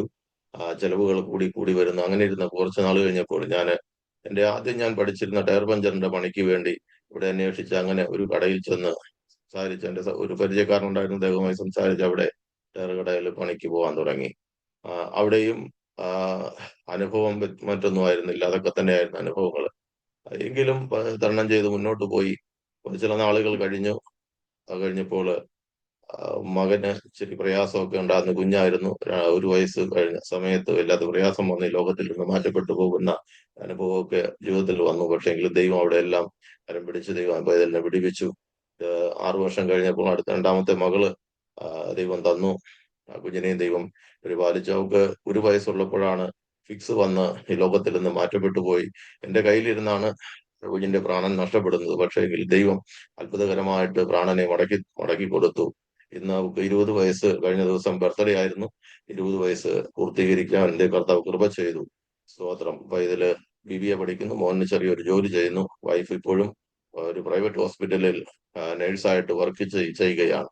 അങ്ങനെ ദീർഘനാളുകളിൽ ഞങ്ങള് ഇങ്ങനെ ഈ ഒരു കാര്യത്തിന് വേണ്ടി ഞങ്ങൾ പ്രാർത്ഥിച്ച് മുന്നോട്ട് പോകുമ്പോൾ ആദ്യമായിട്ട് അന്ന് ചർച്ച് ഓഫ് ഗോഡ് സഭയിൽ പോയിക്കൊണ്ടിരുന്ന സമയത്ത് അവിടെ കേരളത്തിൽ നിന്ന് വന്ന ഒരു ദൈവദാസൻ, അദ്ദേഹത്തിന്റെ പേര് ഞാൻ ഓർക്കുന്നില്ല. അദ്ദേഹം ആദ്യമായിട്ട് എന്നോട് ഒരു ദൂത് പറഞ്ഞു. ലോകത്തിന്റെ അറ്റത്തോളവും സാക്ഷിയായി പോകുവാൻ കർത്താവ് നിന്നെ വിളിച്ചിരിക്കുന്നു എന്ന് ഒരു ആലോചന അന്ന് പറഞ്ഞു. അന്ന് എനിക്ക് ഇതൊന്നും അറിയില്ല. ആദ്യമായിട്ട് വിശ്വാസത്തിൽ വന്ന അധികം നാളുകളൊന്നും ആയിട്ടില്ല. പ്രവചനം എന്താണെന്നോ സ്വന്തമായിട്ടൊരു വേദപുസ്തകം പോലും ഇല്ല. വിവാഹ സമയത്ത് പോലും ഒരു വേദപുസ്തകം ആരും എനിക്ക് തന്നില്ല. അപ്പോൾ ഒരു വാടകയ്ക്ക് എടുത്ത വേദപുസ്തകം കൊണ്ടാണ് ഞാൻ അന്ന് കല്യാണത്തിന് പോകുന്നത്. ചില ഒരു വർഷം കഴിഞ്ഞതിന് ശേഷമാണ് നാട്ടിൽ ചെന്നിട്ടാണ് സ്വന്തമായിട്ട് ഒരു വേദപുസ്തകം ഞാൻ വാങ്ങിക്കുന്നത്. സ്തോത്രം. അങ്ങനെയൊക്കെയുള്ള അനുഭവങ്ങളൊക്കെ ജീവിതത്തിൽ കടന്നു വന്നു. ആ ആലോചനകള് പിന്നീട് നിവർത്തീകരിക്കപ്പെടുന്നത് 2023-ലാണ്. 2023 ഒക്ടോബറിലാണ് വിദേശത്ത് പോകാൻ ദൈവം ഒരു അവസരം ഒരുക്കി. ഞാൻ വിദേശ നാട്ടിൽ ചെന്നപ്പോഴാണ് അന്ന് ദൈവം പറഞ്ഞ ആ ആലോചനയെ കുറിച്ച് ഞാൻ കൂടുതൽ ചിന്തിക്കാൻ ഇടയായത്. ദൈവത്തിന് സ്തോത്രം. അങ്ങനെ എന്റെ കുടുംബജീവിതം മുന്നോട്ട് പോയി. രണ്ടാമത്തെ കുഞ്ഞ് ജനിച്ചു. മുന്നോട്ട് പോയിക്കൊണ്ടിരിക്കുകയാണ്. ജോലി ചെയ്തുകൊണ്ടിരിക്കുന്നു. പലപ്പോഴും കിട്ടുന്നതൊന്നും തികയുന്നില്ല. ഒന്നിന് കാര്യത്തിനും തികയുന്നില്ല. വല്ലാത്തൊരു പ്രതിസന്ധിയിലാണ് മുന്നോട്ട് പോകുന്നത്. പക്ഷെ എനിക്ക് എന്റെ ഉള്ളിൽ കൂടുതൽ ആത്മീകമായിട്ട് എനിക്ക് വളരണം, ആത്മീകമായിട്ട് മുന്നോട്ട് പോകണം, ദൈവത്തിന്റെ വചനം പഠിക്കണം, കർത്താവിന് വേണ്ടി എന്തെങ്കിലും ചെയ്യണം, ദൈവത്തിന്റെ ഹിതം അതാണെങ്കിൽ അങ്ങനെ മുന്നോട്ട് പോകണം എന്നുള്ള ആ ഒരു ഉത്സാഹത്തിൽ ഞാൻ വർദ്ധിച്ച് മുന്നോട്ട് പോയിക്കൊണ്ടിരിക്കുന്ന സാഹചര്യത്തില് അന്ന് പിന്നീട് IPC സഭ ഞങ്ങളുടെ മണിനഗറിൽ ഒരു ചെറിയൊരു കൂട്ടായ്മ ആദ്യമായിട്ട് തുടങ്ങിയപ്പോൾ ഞങ്ങൾ രണ്ടാമത് തൃശ്ശൂർക്കോട് വിട്ടതിന് ശേഷം അവിടെ നിന്ന് ആ കൂട്ടായ്മയിൽ ചേർന്ന് ഞങ്ങള് ആരാധനയ്ക്ക് മുടങ്ങാതെ പോകാൻ തുടങ്ങി. അവിടെ നിന്നാണ് പിന്നീട് എനിക്ക് കൂടുതലായിട്ട് ആത്മീയമായി വളരാനുള്ള സാഹചര്യങ്ങളൊക്കെ എനിക്ക് ഉണ്ടായി തീർന്നത്. വചനം കൂടുതൽ പഠിക്കാനും വ്യക്തിപരമായിട്ട് കുത്തിയിരുന്ന് ഉപവസിക്കാനും പ്രാർത്ഥിക്കാനും ഒക്കെ ദൈവം എനിക്ക് അവസരം തന്നു. പലപ്പോഴും ആളുകൾ എന്നെ കുറ്റം പറഞ്ഞ് ജോലിക്കും വേലയ്ക്കും ഒന്നും പോകാതെ കുത്തിയിരുന്ന് വേദപുസ്തകം വായിക്കുവാണ്. അങ്ങനെ നാനാഭാഗത്തു നിന്നും സഭയ്ക്കകത്തു നിന്ന് പോലും സൂക്ഷിക്കുന്ന ദൈവദാസന്മാർ വരെ പരസ്യമായും അല്ലാതെയും ആക്ഷേപിച്ചുകൊണ്ടിരുന്ന ഒരു സമയം. ഇതെല്ലാം തരണം ചെയ്ത് ഞാൻ മുന്നോട്ട് പോയിക്കൊണ്ടിരുന്നു. ആ സമയത്ത് ഇവിടെ ഞങ്ങൾ താമസിക്കുന്നതിന്റെ കുറച്ചടുത്ത് ഒരു സ്ഥലത്ത് ടയർ കട ജോലിക്ക് പോയി 6 വർഷത്തോളം ഞാൻ അവിടെ ജോലി ചെയ്തു. കൊല്ലത്തുകാരനായ ഒരു സഹോദരനാണ്. അപ്പോ അദ്ദേഹത്തിന്റെ വിശ്വസ്തനായി തന്നെ ഞാൻ നിന്നുകൊണ്ട് ജോലി ചെയ്യുകയാണ്. ജോലി ചെയ്ത് കിട്ടുന്ന പൈസ എല്ലാം എന്റെ കയ്യിലാണ് ഇരിക്കുന്നത്. എത്ര രൂപ കിട്ടുന്നു എന്നൊന്നും എനിക്കും അറിയത്തില്ല, അദ്ദേഹത്തിനും അറിയത്തില്ല. 1 രൂപ പോലും ഞാൻ അനാവശ്യമായിട്ട് ഞാൻ എടുക്കാറില്ല. ആ കിട്ടുന്ന പൈസ മുഴുവനും കൃത്യമായിട്ട് എണ്ണി കണക്ക് കൃത്യമായി കൊടുത്ത് എനിക്ക് തരുന്ന ശമ്പളം മാത്രം ഞാൻ അതിൽ നിന്നെടുത്ത് ഞാൻ മുന്നോട്ട് പോയിക്കൊണ്ടിരുന്നു. അങ്ങനെ ഇരുന്നപ്പോൾ അദ്ദേഹത്തിന് ചില സാമ്പത്തികമായ ഇടപാടുകൾ നിമിത്തം ഗ്രാമവാസികളിൽ നിന്ന് ചില പ്രയാസങ്ങൾ നേരിടേണ്ടി വന്നു. അദ്ദേഹത്തിന് കട ഉപേക്ഷിച്ച് പോകേണ്ടതായി വന്നു. അങ്ങനെ ചില നാളുകൾ കഴിഞ്ഞപ്പോൾ എനിക്കും ചില പ്രയാസങ്ങൾ ഉണ്ടായി. ഞാൻ ആ കട വിട്ട് ഞാൻ പോന്നു. കുറച്ചു നാൾ കഴിഞ്ഞപ്പോൾ ആ കട വേറൊരു ഒരു ചെറുപ്പക്കാരൻ, UP-കാരൻ പയ്യനുണ്ടായിരുന്നു, അവനും കളഞ്ഞിട്ട് പോയി. അങ്ങനെ കട അനാഥമായി. ആ സ്ഥലത്തിന്റെ ഉടമസ്ഥൻ ഞങ്ങളുടെ താമസിക്കുന്ന വീടിന് നേരെ മുമ്പിലാണ് താമസിച്ചിരുന്നത്. അദ്ദേഹം എന്നെ തേടി വന്നു. പറഞ്ഞു, ജോർജ്, നിങ്ങൾ തന്നെ വന്ന് കട നടത്തണം. നിങ്ങൾ അവിടെ എല്ലാവരെയും പരിചയക്കാരാണ്, നിങ്ങളെ കുറിച്ച് നല്ല അഭിപ്രായമാണ്, നിങ്ങൾ തന്നെ വന്ന് കട നടത്തണമെന്ന് പറഞ്ഞു. അങ്ങനെ സ്വന്തമായിട്ട് നടത്തത്തക്ക വിധത്തിൽ എനിക്ക് ആ കട എന്റെ കയ്യിൽ വന്നു. 300 രൂപ ഡെയിലി കൊടുക്കണം. എല്ലാ വാടക എല്ലാ കാര്യങ്ങളും എല്ലാം കൂടി 300 രൂപ കൊടുക്കണം. ലൈറ്റ് ബില്ല് വേറെ കൊടുക്കണം. അങ്ങനെ ഞാൻ 3 മാസം വളരെ പ്രയാസപ്പെട്ട് ഞാൻ ആ പൈസ കൊടുത്ത് അവിടെ കടയിൽ നിന്നു. പക്ഷെ അതിക്ക് മുമ്പ് ഞാൻ ജോലി ചെയ്തുകൊണ്ടിരുന്ന സമയത്തുണ്ടായിരുന്ന അത്രയും പണിയോ അത്രയും പൈസയോ ഒന്നും എനിക്ക് കിട്ടുന്നില്ല. കാരണം അന്ന് അന്യായമായിട്ട് പലതും ഞാൻ ചെയ്തു കൊടുത്തു. കാരണം ഒരു ടയർ കടയിൽ നിൽക്കുമ്പോൾ ചെയ്യേണ്ടതായി വരുന്ന കാര്യങ്ങളൊക്കെ സ്വാഭാവികമായിട്ട് എല്ലാവർക്കും അറിയാം. 1-ന് 2, 2-ന് 4 ഒക്കെ ആക്കിയാണ് പഞ്ചർ ചെയ്തൊക്കെ കൊടുക്കുന്നത്. പക്ഷെ ഞാൻ സ്വന്തമായിട്ട് അത് ചെയ്യാൻ തുടങ്ങിയപ്പോൾ, ഞാൻ എന്റെ സകല പരിപാടികളും നിർത്തി ഉള്ളതുപോലെ ന്യായമായിട്ടുള്ളത് മാത്രം ചെയ്യാൻ തുടങ്ങിയപ്പോൾ എനിക്ക് പോലും മുട്ടുവരുന്ന അനുഭവത്തിലേക്ക് കാര്യങ്ങൾ മാറാൻ തുടങ്ങി. എല്ലാവിധേനയും 3 മാസം നടത്തി കഴിഞ്ഞപ്പോൾ ഈ കടയുടെ പഴയ ഉടമസ്ഥൻ എന്നെ വിളിച്ചിട്ട് പറഞ്ഞു, അയാൾ വളരെ ദാദാഗിരിയിൽ എന്നോട് സംസാരിക്കാൻ തുടങ്ങി. ഞാൻ നിന്റെ കൈയെടുക്കും, കാലെടുക്കും, അങ്ങനെ എടുക്കും, ഇങ്ങനെ എടുക്കും എന്നൊക്കെ പറഞ്ഞ് എന്നെ ഭീഷണിപ്പെടുത്തി. എന്റെ ഭാര്യയെ വിളിച്ച് ഭീഷണിപ്പെടുത്തി. വല്ലാത്ത ഭയാനകമായി. പുള്ളിക്കാരി പേടിച്ചു കണ്ട് എന്നെ വിളിച്ചുകൊണ്ട് പറഞ്ഞു, നിങ്ങൾ ആ കട കളഞ്ഞിട്ട് ഇനി പോര്. അയാൾ അങ്ങനെ ചെയ്യും ഇങ്ങനെ ചെയ്യും, ഒന്നിനും മടിയില്ലാത്ത ആളാണ്. ഞാൻ പറഞ്ഞു, എന്നെ തൊടത്തില്ല, എന്നെ തൊടാൻ ഒരുത്തനും എന്നെ സാധിക്കത്തില്ല എന്ന് പറഞ്ഞു. അങ്ങനെ ചില ദിവസങ്ങൾ കഴിഞ്ഞപ്പോൾ അത് പറഞ്ഞ്, എനിക്ക് നാളെ കൂടി കട നടത്തിയാൽ മതി, അത് കഴിഞ്ഞിട്ട് ഞാൻ നടത്തിക്കോളും എന്ന്. ഞാൻ അന്ന് തന്നെ ഈ കേട്ട സമയത്ത് തന്നെ കടയുടെ എല്ലാ ഇടപാടുകളും തീർത്ത് ഞാൻ അദ്ദേഹത്തിന് ചാവി തിരികെ കൊടുത്ത് ഞാൻ മൂടും തട്ടി അവിടുന്ന് പോന്ന് വീട്ടിൽ വന്നിരുന്നു. ഇനി എന്ത് ചെയ്യും, ഇനി എങ്ങനെ മുന്നോട്ട് പോകും ഒന്നും അറിയില്ല. രണ്ടുപേര് ജോലി ചെയ്തിട്ട് വലിയ ഭാരത്തിലാണ് വീട് മുന്നോട്ട് പോകുന്നത്. അപ്പോൾ ഒരാളുടെ ജോലി നഷ്ടപ്പെട്ടു, ഉള്ളതും കൂടി നഷ്ടപ്പെട്ടു. ഒരാളുടെ ശമ്പളം, തുച്ഛമായ ശമ്പളമാണ് എന്റെ വൈഫിന് അന്ന് ലഭിച്ചുകൊണ്ടിരുന്നത്. അത് അതുകൊണ്ട് മാത്രം എല്ലാ കാര്യങ്ങളും നടക്കില്ല. റൂമിന് വാടക കൊടുക്കണ്ട, ക്വാർട്ടേഴ്സിലാണ് താമസിക്കുന്നത് എങ്കിലും മറ്റു കാര്യങ്ങൾ, ചെലവുകൾ, കുഞ്ഞുങ്ങളുടെ വിദ്യാഭ്യാസപരമായ കാര്യങ്ങൾ ഒക്കെ ഉണ്ട്. എല്ലാത്തിനും വല്ലാത്ത പ്രയാസത്തിലൂടെ കടന്നു പോകുന്നു. അങ്ങനെ ഇരുന്നപ്പോൾ ഞാൻ പ്രാർത്ഥിക്കാൻ തുടങ്ങി, ഞാൻ ഉപവസിക്കാൻ തുടങ്ങി. അതിക്ക് മുമ്പ് ജോലിക്ക് വേണ്ടി ഞാൻ വാപ്പി വരെ ഞാൻ ജോലി അന്വേഷിച്ച് പല സ്ഥലത്തും പലരും എന്നെ വിളിച്ചു, ഇവിടെ വാ എന്നൊക്കെ പറഞ്ഞ് പലരും എന്നെ വിളിച്ചു. പല സ്നേഹിതരും വാപ്പിയിൽ വത്സാടിലൊക്കെ ഉള്ള പല സഹോദരന്മാർ എന്നെ വിളിച്ചു. ഞാൻ അവിടെ എല്ലാം ചെന്നു. പക്ഷെ എനിക്കൊന്നും മനസ്സടുക്കുന്നില്ല. അവിടെ എങ്ങും നിന്ന് ജോലി ചെയ്യാനുള്ള ഒരു മനസ്സ് എനിക്ക് വരുന്നില്ല. എന്താണെന്നറിയില്ല. പക്ഷെ ഞാൻ തിരികെ വീട്ടിൽ വന്നു. വീട്ടിൽ വന്നിരുന്ന് ഞാൻ 21 ദിവസം ഉപവസിക്കാനും പ്രാർത്ഥിക്കാനും തുടങ്ങി.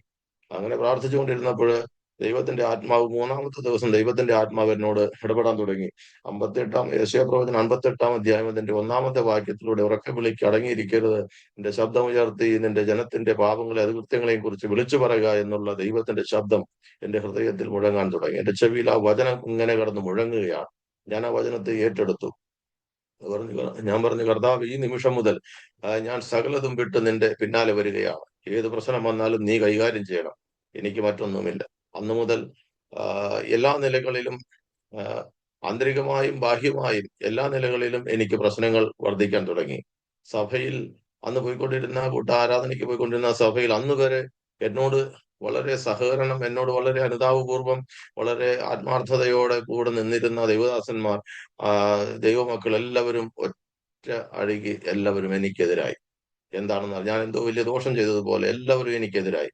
തീർച്ചയായും ഞാൻ അവിടെ അങ്ങനെ ഒറ്റപ്പെടാൻ തുടങ്ങി. എങ്കിലും ഞാൻ പ്രാർത്ഥിച്ചു, കർത്താവ്, നിന്റെ ഹിതമാണെങ്കിൽ ഞാൻ ഈ വഴിക്ക് തന്നെ പോകും, മറ്റൊരു വഴി എനിക്കില്ല എന്ന് പറഞ്ഞ് വളരെ ആത്മാർത്ഥതയോടെ ഞാൻ പ്രാർത്ഥിക്കാൻ തുടങ്ങി. ദൈവം ആ വിധത്തിൽ എന്നെ മുന്നോട്ട് നടത്തി. അവിടെ നിന്ന് എനിക്ക് സഭ മാറേണ്ടതായി വന്നു. അവിടുന്ന് ന്യൂ ഇന്ത്യ ചർച്ച് ഓഫ് ഗോഡിൽ ഞാൻ പോയി ജോയിൻ ചെയ്തു. അവിടെയും വ്യത്യസ്തമായ അനുഭവങ്ങൾ ഉണ്ടായി. പരസ്യമായി പരസ്യമായി ആക്ഷേപിക്കപ്പെട്ടു. പൊതുസഭയിൽ എന്നെ ആക്ഷേപിച്ചു.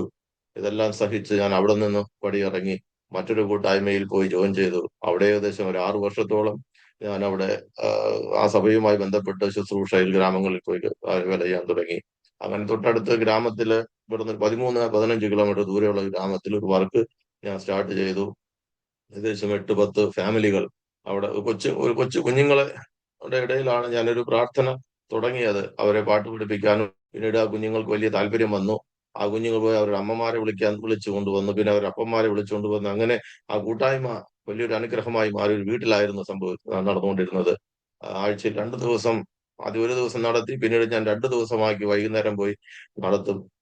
വലിയ അനുഗ്രഹമായിരുന്നു. വലിയ വിടുതലുകളായിരുന്നു. പലരുടെയും ജീവിതത്തിൽ അത്ഭുതങ്ങളും അടയാളങ്ങളും കർത്താവ് ചെയ്തു. പിശാച് അടങ്ങിയിരിക്കില്ലല്ലോ ഇതൊക്കെ നടക്കുമ്പോൾ. നമ്മുടെ ഇടയിൽ നിന്ന് തന്നെയാണ് പിശാച് എഴുന്നേൽക്കുന്നത്.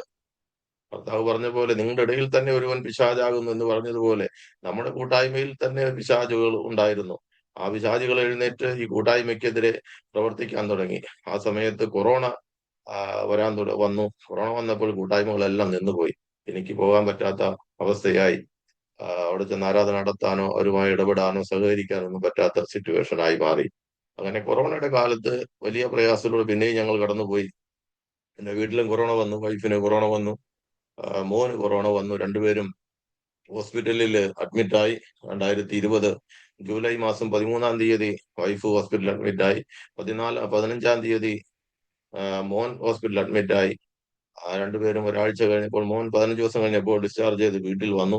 പക്ഷെ വൈഫ് ഒരാഴ്ച കഴിഞ്ഞപ്പോൾ നേരെ ICUവിൽ പോയി. ICUവിൽ നിന്ന് പിന്നെ വെന്റിലേറ്ററിൽ പോയി.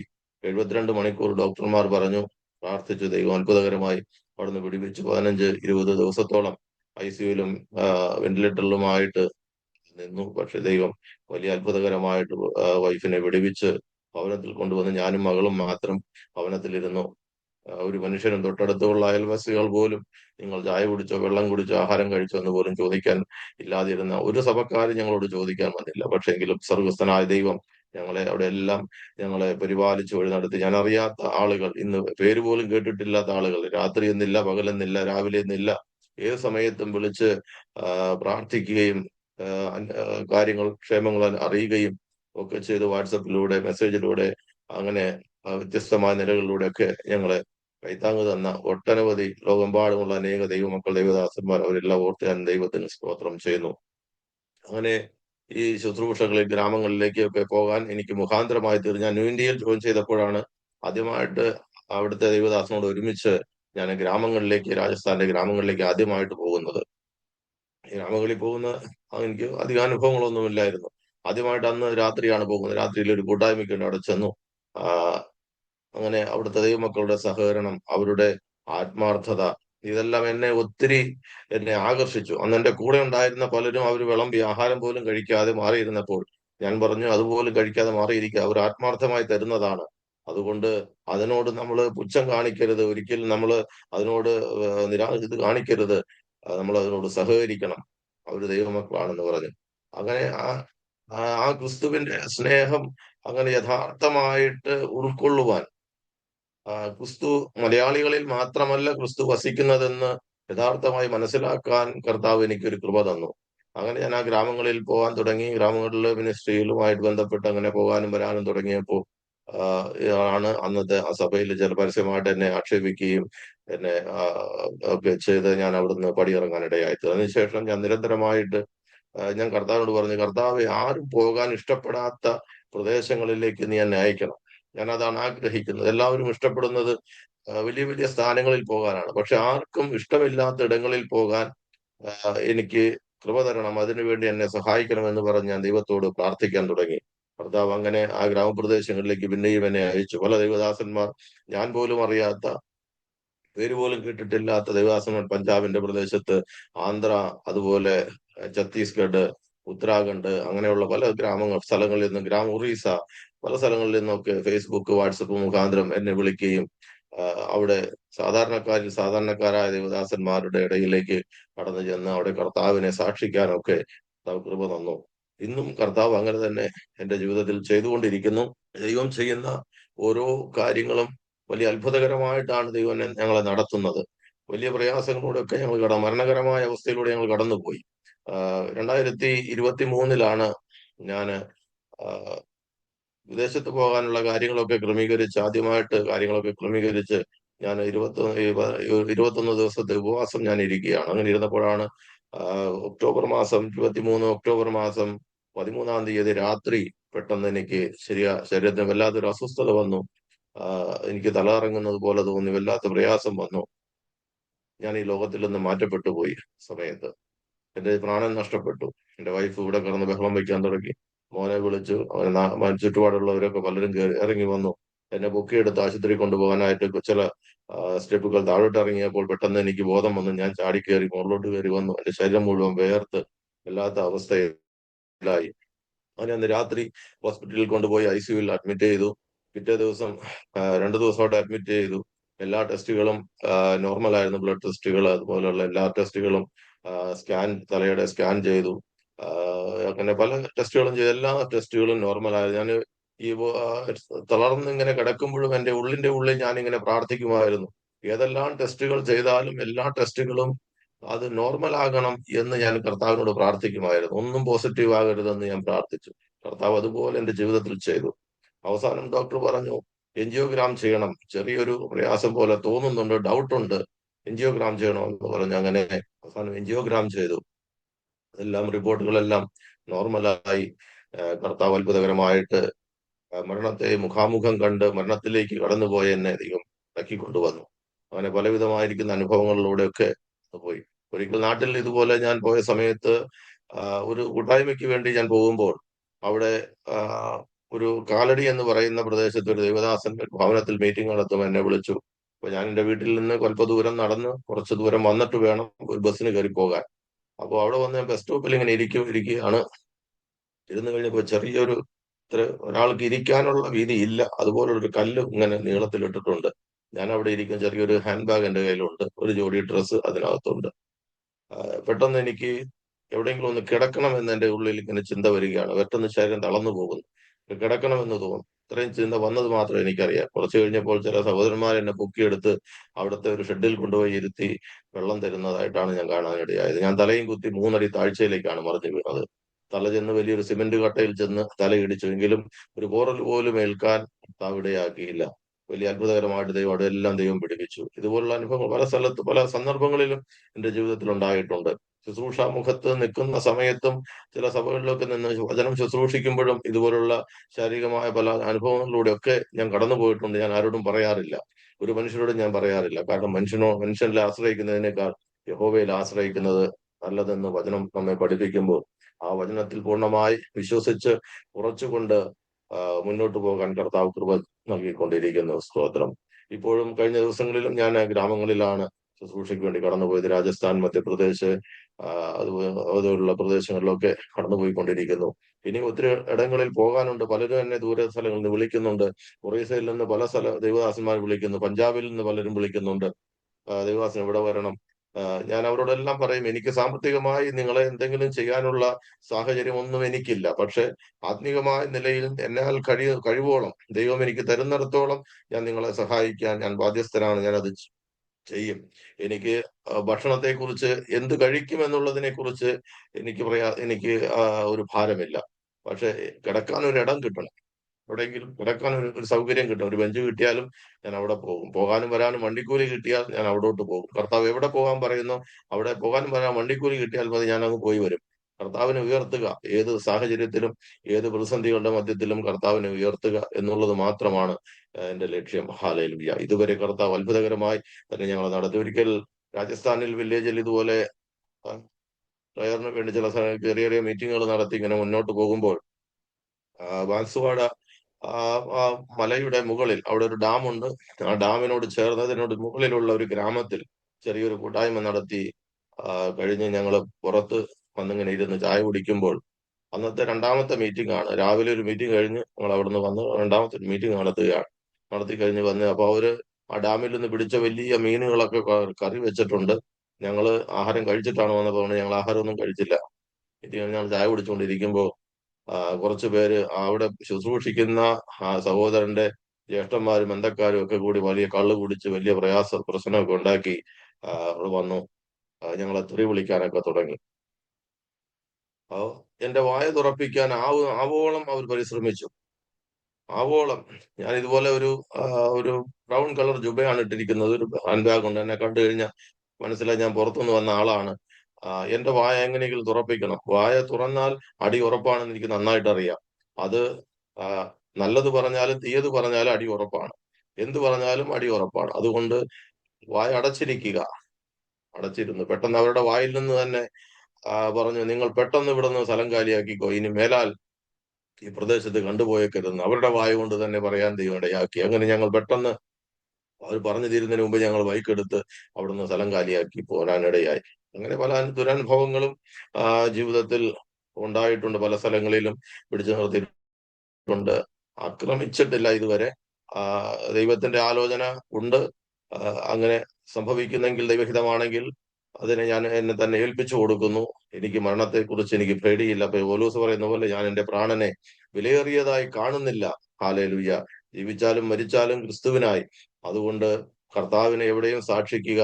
ദൈവം ഇങ്ങനെ ഒരു അവസരം ദൈവം എനിക്ക് ശുശ്രൂഷയ്ക്ക് വേണ്ടി ദൈവം അവസരങ്ങൾ ഇങ്ങനെ മുഖാന്തരങ്ങൾ ദൈവം ഒരുക്കി തന്നുകൊണ്ടിരിക്കുന്നു. ഗ്രാമങ്ങളിലൊക്കെ എനിക്ക് ഏറ്റവും കൂടുതൽ ഇഷ്ടം ഗ്രാമങ്ങളിൽ പോകുന്നത് തന്നെയാണ്. ഇന്നും ഞാൻ പ്രാർത്ഥിക്കുന്നത് അങ്ങനെയാണ്. ഗ്രാമങ്ങളിലെ ദൈവദാസന്മാർ പലരും വിളിക്കും, അവർക്ക് വേണ്ടി പ്രാർത്ഥിക്കും. ഗ്രാമങ്ങളിലെ ദൈവമക്കൾ വിളിക്കും, അവർക്ക് വേണ്ടി പ്രാർത്ഥിക്കും. സ്തോത്രം. ഞാൻ ആദ്യമായിട്ട് ഒരു കാര്യം കൂടി പറയാൻ ആഗ്രഹിക്കുന്നത്, ഞാൻ ആദ്യമായിട്ട് ഹിന്ദിയിൽ ട്രാൻസ്ലേഷൻ ചെയ്ത IPC സഭയിലായിരുന്നപ്പോൾ ഹിന്ദി നന്നായിട്ട് സംസാരിക്കാൻ അറിയാം. പക്ഷെ ആത്മീയ കോളത്തിൽ സംസാരിക്കാൻ എനിക്കറിയില്ലായിരുന്നു.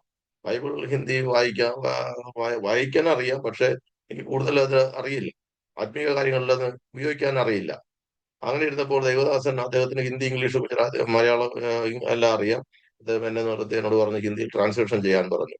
അങ്ങനെ ആദ്യമായിട്ട് ഞാൻ സഭായോഗത്തിന് ട്രാൻസ്ലേഷൻ ചെയ്യാൻ വേണ്ടി ഹിന്ദിയിൽ ട്രാൻസ്ലേഷൻ ചെയ്യാൻ വേണ്ടി നിൽക്കുകയാണ്. അദ്ദേഹം പ്രസംഗിക്കുന്ന മലയാളം എനിക്ക് ട്രാൻസ്ലേഷൻ ചെയ്യണം. ഒരു പരുവത്തിനാണ് ഞാൻ പറഞ്ഞു കൂട്ടുന്നത്. തെറ്റ് വരുമ്പോൾ അദ്ദേഹം എന്നെ ഷൗട്ട് ചെയ്യും. ഷൗട്ട് ചെയ്യുമ്പോൾ പറയാമെന്നത് പോലും ഞാൻ മറന്നുപോകും. അങ്ങനെ പല സന്ദർഭങ്ങളിൽ അങ്ങനെ ഉണ്ടായി. അങ്ങനെ ഉണ്ടായി കഴിഞ്ഞപ്പോൾ ഞാൻ എന്നോട് തന്നെ ഒരു ചലഞ്ച് ചെയ്തു. എനിക്ക് എന്ത് വിധേനയും സ്തോത്രം, എനിക്ക് ഹിന്ദിയിൽ പ്രസംഗിക്കാൻ, ഹിന്ദിയിൽ വായിക്കാൻ, ഹിന്ദിയിൽ മറ്റുള്ളവരോട് സംസാരിക്കാൻ, ഹിന്ദിയിൽ ശുശ്രൂഷിക്കാൻ കർത്താവിനെ എനിക്ക് കൃപ തരണം എന്ന് പറഞ്ഞു. ഞാൻ ഹിന്ദി പുസ്തകങ്ങൾ വായിക്കുന്നത് കുറവാണ്. പൊതുവെ വായന എന്നെ സംബന്ധിച്ച് വായന കുറവാണ്. ഞാൻ വേദപുസ്തകം, ബൈബിൾ, മലയാളം ബൈബിളാണ് കൂടുതൽ വായിക്കുന്നത്. മറ്റു പുസ്തകങ്ങളുടെ വായനകളൊക്കെ എനിക്ക് കുറവാണ്.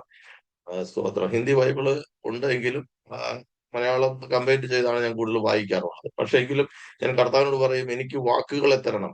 വാക്കുകൾക്ക് മുട്ടുണ്ടാകരുത്. പറയേണ്ട വാക്കുകൾ പറയേണ്ട സമയത്ത് പറയത്തക്കവണ്ണം അത് പറയാൻ കർത്താവ് എനിക്ക് വാക്കുകളെ, ശബ്ദത്തെ തരണമേ എന്ന് ഞാൻ കർത്താവിനോട് ഓരോ നിമിഷവും ഞാൻ പ്രാർത്ഥിക്കും. ഇന്ന് വരെയും എന്റെ കഴിവല്ല, കർത്താവിന്റെ കൃപയാൽ തെറ്റുകൂടാതെ ശുശ്രൂഷിപ്പാൻ കർത്താവ് കൃപ. പലരും എന്നോട് കുറിച്ച് പറഞ്ഞിട്ടുണ്ട്, നിങ്ങൾ നോർത്ത് ഇന്ത്യയിലാണോ ജനിച്ചു വളർന്നത്, നിങ്ങളുടെ ഭാഷ പ്യൂർ ഹിന്ദി ആണല്ലോ പറയുന്നത്. ഞാൻ പറഞ്ഞത് അതെല്ലാം കർത്താവിന്റെ കൃപയെ, എന്റെ കഴിവല്ല. എന്റെ കഴിവോ എന്റെ മിടുക്കോ യാതൊന്നുമല്ല. ദൈവം തരുന്നു, ദൈവത്തോട് ചോദിക്കുന്നു, കർത്താവ് തരുന്നു, അത് ഞാൻ നിങ്ങൾക്ക് തരുന്നു. സൗജന്യമായി കിട്ടിയത് സൗജന്യമായി കൊടുക്കാൻ കർത്താവ് പറയുന്നു. അപ്പോ ലാഭം നോക്കാതെ, പ്രതിഫലേച്ഛ കൂടാതെ കർത്താവിനെ സാക്ഷിപ്പാൻ കർത്താവ് ഇതുവരെയും എനിക്ക് കൃപ തന്നു, നടത്തിക്കൊണ്ടിരിക്കുന്നു. സ്തോത്രം. ഇനിയും തുടർന്ന് നിങ്ങളുടെ എവരുടെയും പ്രാർത്ഥന ഞാൻ ചോദിക്കുകയാണ്. ഈ ശുശ്രൂഷയിൽ വർദ്ധിച്ചു വരണം. കർത്താവിന്റെ നാമത്തെ ആവോളം ആയുസിന്റെ അവസാനം വരെയും കർത്താവിനെ സാക്ഷിക്കണം. കർത്താവ് ആരോഗ്യം തന്ന് എവിടെയെല്ലാം അയക്കുന്നുവോ അവിടെയെല്ലാം യേശുവിനെ ഉയർത്തണം, യേശുവിന്റെ നാമത്തെ ഉയർത്തണം. ഹല്ലേലൂയ എന്ന് മാത്രമാണ് എനിക്ക് പറയാനുള്ളത്. സ്തോത്രം. വടക്കേന്ത്യയിലെ ശുശ്രൂഷകളെ ഓർത്ത് നിങ്ങൾ പ്രാർത്ഥിക്കണം. ഏറ്റവും കൂടുതൽ പ്രതികൂലങ്ങൾ നേരിടുന്ന ഒരു മേഖലയാണ് കേരളത്തിന് പുറത്തുള്ള മറ്റു സംസ്ഥാനങ്ങളിൽ നടക്കുന്ന പ്രയാസങ്ങൾ. പല വിധത്തിലാണ് നടക്കുന്നത്, പല തരത്തിലാണ് നടക്കുന്നത്. നമ്മുടെ കൂടെ വന്നിരുന്ന് നമുക്കിട്ട് പണിതിട്ട് പോകുന്ന ആളുകളാണ് ഇന്ന് ചുറ്റുപാടുകളിലുള്ളത്. നമ്മുടെ ഇടയിൽ തന്നെ നമ്മുടെ ശത്രു വസിക്കുകയാണ്, നമ്മുടെ ഉള്ളിൽ തന്നെ നമ്മുടെ ശത്രു വസിക്കുകയാണ്. സ്തോത്രം. പല കൂട്ടായ്മകളിലും അങ്ങനെ പല സന്ദർഭങ്ങളിലും അനുഭവങ്ങൾ ഉണ്ടായിട്ടുണ്ട്. സ്തോത്രം. എങ്കിലും ദൈവത്തിന്റെ കൃപ ഒന്ന് മാത്രം ആണ് ഇന്നയോളം ദൈവം ഞങ്ങളെ നടത്തിയത്. സാമ്പത്തികമായിട്ടൊക്കെ വലിയ പ്രയാസങ്ങളുണ്ട്, എങ്കിലും ദൈവത്തിന്റെ കൃപ അത്ഭുതകരമായി തക്ക സമയത്ത് ദൈവം നടത്തുന്ന ഓരോ വഴികളും. കുഞ്ഞുങ്ങളുടെ വിദ്യാഭ്യാസ കാലത്ത് ഫീസ് കൊടുക്കാൻ സാധ്യതയില്ലാതെ ഒക്കെ ഭാരപ്പെട്ടിട്ടുള്ള സാഹചര്യങ്ങളുണ്ട്. അങ്ങനെ ഒത്തിരി പ്രയാസങ്ങളൊക്കെ ഞങ്ങൾ നേരിട്ടു. ചില സന്ദർഭങ്ങളിലൊക്കെ ലൈറ്റ് ബിൽ അടയ്ക്കാൻ പൈസ ഇല്ലാതെ ഭാരപ്പെട്ടിട്ടുണ്ട്. എങ്കിലും കർത്താവ് ഇന്നയോളം എല്ലാം ഭംഗിയായി അവൻ ചെയ്തു. അവനെല്ലാം നന്നായി ചെയ്തു. വചനം പറയുന്ന പോലെ അവനെല്ലാം നന്നായി ചെയ്തു. ഒന്നും ദോഷമായിട്ട് അവൻ ഒന്നും ചെയ്തിട്ടില്ല. എല്ലാം നന്നായി ചെയ്തു. ഹല്ലേലൂയ. പൗലോസ് മറ്റൊരിടത്ത് പറയുന്നുണ്ട്, കഷ്ടത്തിലിരിക്കുന്നവരെ, വേദനയിലിരിക്കുന്നവരെ ആശ്വസിപ്പിക്കേണ്ടതിന് ഞങ്ങളും ആ കഷ്ടതയിലൂടെ കടന്നുപോയി പോകുമ്പോൾ കർത്താവ് ഞങ്ങളെ ആശ്വസിപ്പിക്കുന്നു. അപ്പൊ കർത്താവ് ഞങ്ങളെ ആശ്വസിപ്പിക്കുന്ന ആശ്വാസം കൊണ്ട് മറ്റുള്ളവരെ ആശ്വസിപ്പിക്കാൻ തക്കവണ്ണം കർത്താവ് ഞങ്ങൾക്ക് കൃപ തരുന്നു.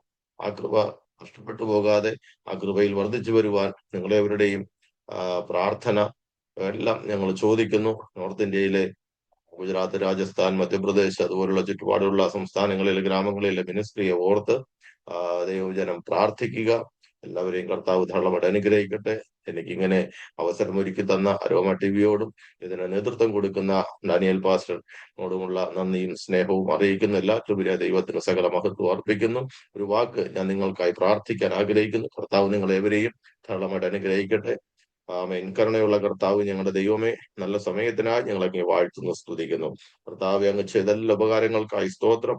എളിയവന്റെ സാക്ഷ്യം ഇപ്രകാരം ഈ അരോമ ടിവിയിലൂടെ കർത്താവെ പ്രസ്താവിപ്പാൻ കർത്താവ് ഒരുക്കി തന്ന നല്ല സൗഭാഗ്യത്തിനായി ഞങ്ങളങ്ങ് വാഴ്ത്തുന്നു കർത്താവെ. ആമേൻ. കർത്താവെ, മേലാൽ ഈ സാക്ഷ്യം കേൾക്കുന്ന ഓരോ വ്യക്തി ജീവിതങ്ങൾ, കുടുംബങ്ങൾ അനുഗ്രഹിക്കപ്പെടേണ്ടതിന്, വിടുവിക്കപ്പെടേണ്ടതിന്, കർത്താവിന് വേണ്ടി വേർതിരിയപ്പെടേണ്ടതിന്, ദൈവരാജ്യത്തിന്റെ കെട്ടുപണിക്ക് വേണ്ടി പ്രയോജനപ്പെടേണ്ടതിന് എല്ലാവരെയും കർത്താവ് സഹായിക്കുകയും അനുഗ്രഹിക്കുകയും ആശ്വസിപ്പിക്കുകയും ബലപ്പെടുത്തുകയും ചെയ്യണമെന്ന് ഞങ്ങൾ പ്രാർത്ഥിക്കുന്നു. അവന്റെ കൃപ കൊണ്ട് നിറച്ചാട് കർത്താവ്. പ്രത്യേക നോർത്ത് ഇന്ത്യൻ മിനിസ്ട്രി ഓർത്ത് പ്രാർത്ഥിക്കുന്നു. അനുഗ്രഹിക്കണം. അരോമ ടിവിക്കായി സ്തോത്രം, അനിൽ പാസ്റ്ററിനായി സ്തോത്രം. അനുഗ്രഹിക്കുന്നു കർത്താവ്. ഈ ശുശ്രൂഷ അനേകർക്ക് അനുഗ്രഹമായി, അനേക ദൈവദാസന്മാർക്ക്, അനേക ദൈവമക്കൾക്ക് ഒരു വിടുതലായി, ആശ്വാസമായി തീരുവാൻ, ദൈവനാമ മഹത്വത്തിന് കാരണമായി തീരുവാൻ സ്വർഗമിടയാക്കണമേ എന്ന് ഞങ്ങൾ പ്രാർത്ഥിക്കുന്നു. നിങ്ങളുടെ കരത്തിൽ ഏൽപ്പിക്കുന്നു. പ്രാർത്ഥന കേട്ടതുകൊണ്ട് സ്തോത്രം. സകല മഹത്വം അങ്ങേക്ക് യേശു ക്രിസ്തുവിൻ നാമത്തിൽ തന്നെ പിതാവേ. ആമേൻ, ആമേൻ, ആമേൻ. താങ്ക് യു കർത്താൻദാസൻ പാസ്റ്റർ പി ഡി ജോർജ് അവറുകൾ. എത്രത്തോളം സമയം ദൈവം നടത്തിയ അത്ഭുതകരമായ വഴികളെക്കുറിച്ച് ദൈവനാമ മഹത്വത്തിന് വേണ്ടി അരോമ ടിവിയുടെ ശ്രോതാക്കളൊക്കെ പങ്കുവയ്ക്കുവാൻ കർത്താവ് കൃപ ചെയ്തത് ഓർത്ത് ഞാൻ ദൈവത്തിന് നന്ദി പറയുന്നു, സ്തോത്രം ചെയ്യുന്നു. ദൈവത്തിനുള്ളതായ നന്ദിയും കടപ്പാടും അറിയിക്കുന്നു.